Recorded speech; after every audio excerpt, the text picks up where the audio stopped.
Yes, I would second all these words. These are words of wisdom. However, there are some naysayers who say that, well, there's a dangerous world out there. It's a dangerous world with rogue nations. Yes, there are rogue nations, principal among them perhaps the United States of America. It's a dangerous world, they say. In other words, we have to have peace through strength. That's what they say. Well, I say we have to have strength through peace.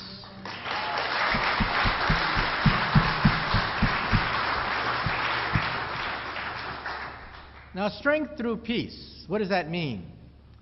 That means that in the 21st century, you are strong if you have a vibrant economy, if you have much discussions of civil liberties and human rights, if you have vigorous civic life and democratic discussions and a vibrant economy. That is true strength.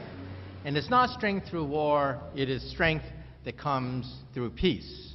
However, there are some naysayers. First of all, they say it's not possible. Human nature, they say, will not tolerate this.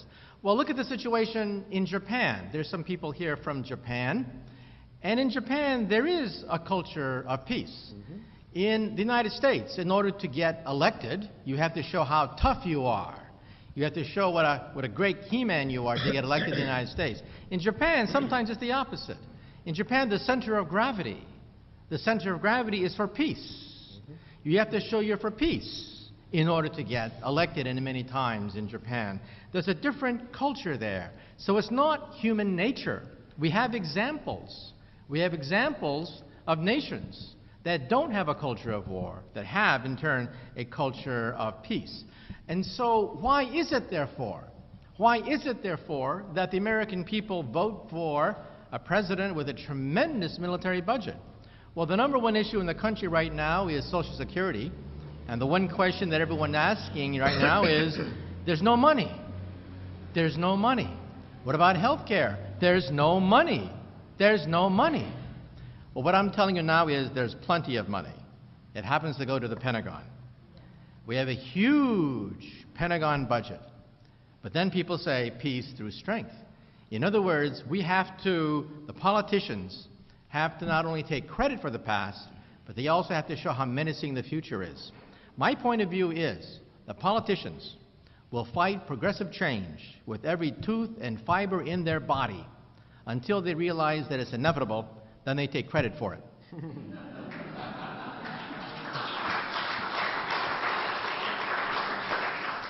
So therefore, what is it about the politicians that make good, well-meaning Americans, peaceful, loving Americans, vote for a huge Pentagon budget in spite of all the rhetoric that there's no money for health care, there's no money for Social Security? Well, I think you know the reason. The politicians tend to play with the truth a little bit. And in fact, I have, as a physicist, I have a foolproof test. I tested it out last night on the evening news to tell when President Bush is lying. It works every time. As a president, I know that, as a physicist, I know the test is, if his lips move, you know he's lying.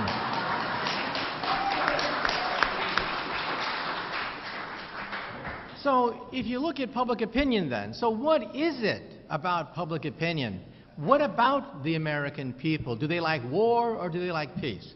Several years ago, I wrote a book called To Win a Nuclear War, and I had the chance to go through the archives of the Joint Chiefs of Staff. They are some of the most secret documents in the post-war era. I had a chance to go through our war plans, the minutes of the meetings. And during the Korean War, it was quite interesting. During the Korean War, we know that President Eisenhower had plans to drop the atomic bomb on North Korea. It was called Oplan 852. I even have a copy of the atomic annex of Oplan 852. And in Oplan 852, in the atomic annex, we have targets to be vaporized with the use of nuclear weapons. We have minutes of one meeting where Eisenhower goes to the map. He goes to the map and selectively selects targets where nuclear weapons will be used. But then there's a debate in his cabinet, a debate with the National Security Council. There are voices, the Secretary of State, John Foster Dulles, being the primary one, saying that we have to use nuclear weapons. And then other people say the American people are not ready. So Eisenhower decides to go to the press, and he decides to test the waters. And he makes his famous bombs are bullets speech. It's in the history books. President Eisenhower says that we have to get used to the idea that atomic bombs are like bullets. We use bullets all the time, and it's about time we got used to the idea that atomic bombs are no different than bullets. Well, the next day, I have the minutes of the meeting. The next day, there was a flood of telegrams coming into the White House saying, "Are you crazy? Have you gone out of your mind?" Adlai Stevenson, we have his telegram saying, "You've lost it. Atomic bombs are like bullets." And then I also have the minutes of the meeting that took place after that. Eisenhower comes out and says, "You cannot," he says, "as a former general, I know you cannot fight a war when half your people want peace. You cannot fight a war holding up all these telegrams where the American people will not tolerate the use of nuclear weapons." What's the lesson here? The lesson here is that the will of the people, even the politicians have to listen to that. And that's why we're here today. That's why we have to mobilize. That's why we have to keep the spirit of Upton Sinclair alive and well. And just remember that we have minor victories all the time. Last month, the Navajo people voted to ban all uranium mining on one of the largest uranium reservations in the continental United States. They voted.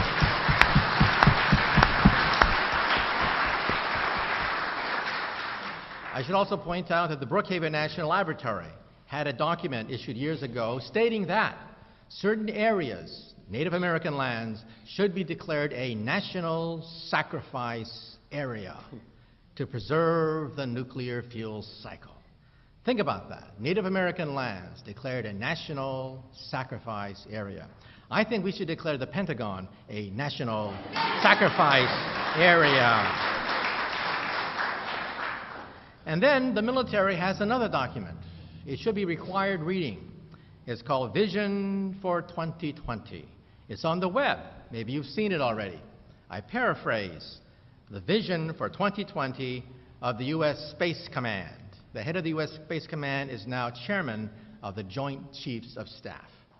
In it, it summarizes the last 2,000 years of world history. Why did Rome dominate the world?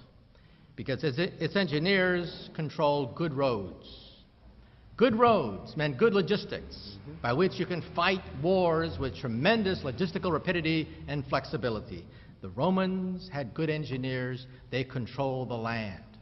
And then why did the great powers of the 1800s, how come they ruled the world? How come the sun never set on the British Empire? Because they controlled the oceans. They had gunboat diplomacy. They control the oceans, rule Britannia. Britannia rules the waves. And then the future belongs to the nation that controls the next frontier, space. So now you know why there's no money. There's plenty of money. It's all going up in a Star Wars program that don't work. In other words, the military is planning for New Rome. That's the catchword among conservatives these days. Talk to any conservative, and they'll talk gleefully about New Rome. My attitude is, what happened to old Rome? It fell. And why did it fall? Because of imperial overreach. President Kennedy, Professor Kennedy at Yale wrote a book about this and analyzed the fall of the Roman Empire, the British Empire, the Spanish Empire, the Dutch Empire. Why did all these empires rise and fall? Empires, he said, rise and fall in 3 stages. The first stage, stage 1, is when you have a vibrant economy. Rome at the juncture of 2 great rivers. London with its access to the British Channel. A vibrant economy is stage 1. Stage 2, the empire is not just content to trade with markets, they want to control them militarily. Rome declares war on Carthage. Rome becomes an empire and starts to take over its neighboring land. That's stage 2. Then there's stage 3. Stage 3 is imperial overreach.